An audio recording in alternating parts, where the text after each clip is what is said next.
You are looking at Julian's pronunciation guide, where we look at how to pronounce better some of the most mispronounced words in the world, like this other curious word. But how do you say what you're looking for today? Let's learn how to pronounce these names. If you want to learn how to pronounce more confusing names and vocabulary, make sure to stay tuned to the channel. We've got tons more coming up. Now, there are different pronunciations in English because the name originates from Greek, I believe, and the Greek pronunciation is as Matthan, Matthan, Matthan, okay?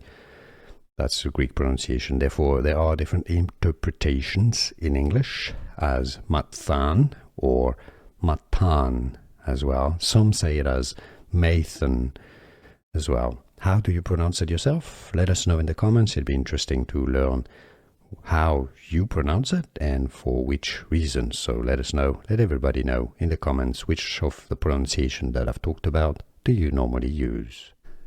Here are more videos on how to pronounce more confusing words and names too many mispronounced. Like this video if you found it useful. I appreciate your support. I'll see you soon and thanks for watching.